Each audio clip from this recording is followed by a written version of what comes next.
पत्नियों को ये लगता है कि उनका हस्बैंड उनकी नहीं सुनता है, और सारे हस्बैंड को ये लगता है कि उनकी पत्नी उनकी बात नहीं मानती, और उनको ये लगता है कि फलाने का पति बहुत सुनता है या फलाने की पत्नी बहुत सुनती है।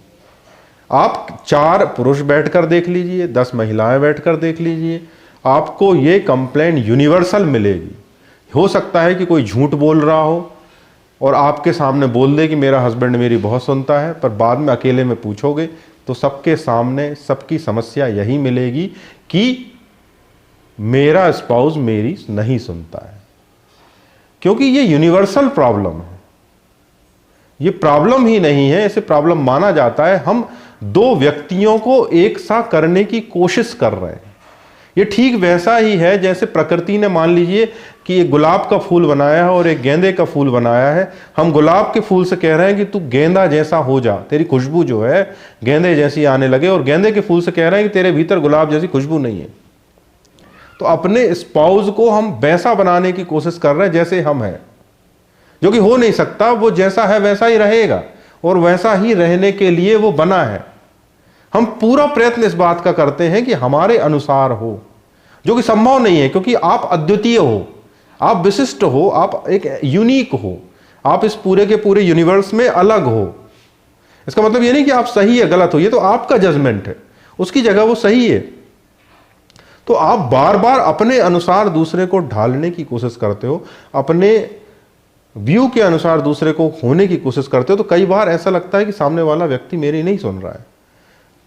इस विषय में उन बातों की मैं चर्चा नहीं कर रहा हूं कि कोई व्यक्ति वाकई में कोई गलत काम कर रहा हो और आप रोक रहे हो और वो नहीं रोक रहा है, तो ऐसा नहीं कि आपको उसे रोकना बंद कर देना है। परंतु जो सामान्य व्यवहार में चीजें हैं उसमें हमें लगता है कि ये व्यक्ति हमेशा गलत सोचता है या व्यक्ति हमेशा अलग सोचता है। तो इसका कारण ये है कि वह व्यक्ति ही अलग है। आपको उस व्यक्ति को वैसा ही स्वीकार करना पड़ेगा, उतनी ही समग्रता से स्वीकार करना पड़ेगा। और जिस दिन आप उसको उतनी समग्रता से स्वीकार करना सीख जाओगे, शायद उसी दिन आपके जीवन में बेहतर सामंजस्य होगा और बेहतरी की ओर आपका जीवन बढ़ेगा। तब आपकी ये जो कंप्लेन है कि ये व्यक्ति मेरी नहीं सुनता है, वो कंप्लेन हो सकता है कम हो जाए। और इस कंप्लेन के कम होने से आपका कोई नुकसान नहीं होगा, क्योंकि जो व्यक्ति जैसा है वो तो वैसा ही है। आपके अनवरत प्रयासों से भी वो व्यक्ति सुधरा नहीं है। तब यदि आपने मान लीजिए उसको सुधारने का भाव छोड़ दिया और सामंजस्य की तरफ बढ़ गए, उसको जैसा है वैसा ही स्वीकार कर लिया, हो सकता है कि वह व्यक्ति कल फिर से आपकी बातें सुनने लगे, क्योंकि उसकी आप में उत्सुकता बढ़ेगी। आप बार बार उसे परिवर्तित करना चाहते हो तो उस व्यक्ति की आप में उत्सुकता गिर जाती है। वह चाहता है, वह परेशान हो उठता है कि इस व्यक्ति से और मैं कोई उम्मीद ही नहीं कर सकता, ये तो मुझे हमेशा बदलने की ही कोशिश करता रहता है। तो वह ऐसा उसे फील होने लगता है कि आप उसकी यूनिकनेस को महसूस नहीं करते हो या उसे सम्मान नहीं देते हो। तो बार बार ऐसा करने पे कॉन्फ्लिक्ट क्रिएट होगा और आपके बीच में जो दूरियां हैं वो बढ़ सकती हैं, या आपके बीच में जो बेहतर सामंजस्य होना था वो कम हो जाएगा। तो आपको करना यह है कि व्यक्ति को व्यक्ति की तरह देखना शुरू करना है।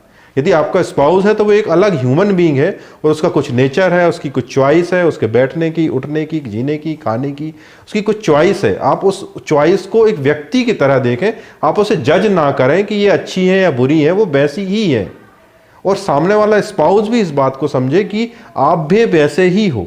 बहुत अधिक परिवर्तित करने की जगह एक दूसरे को आप जैसे हो उस ढंग से स्वीकार करके ही आप एक दूसरे के साथ बेहतर मैत्रीपूर्ण तरीके से जी सकते हैं।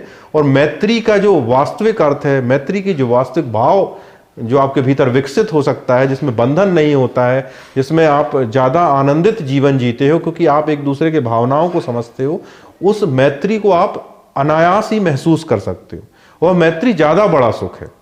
बंधन की अपेक्षा मैत्री आपको एक अलग स्तर पर ले जाएगी। आपकी बहुत सारी ऊर्जा शक्ति बचेगी, घर्षण बचेगा, और आप जीवन को और आयामों को महसूस कर पाएंगे।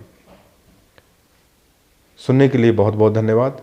आशा है कि ये बातें आपके जीवन को मैत्रीपूर्ण बनाने में सहयोग करेंगी। हरे कृष्ण।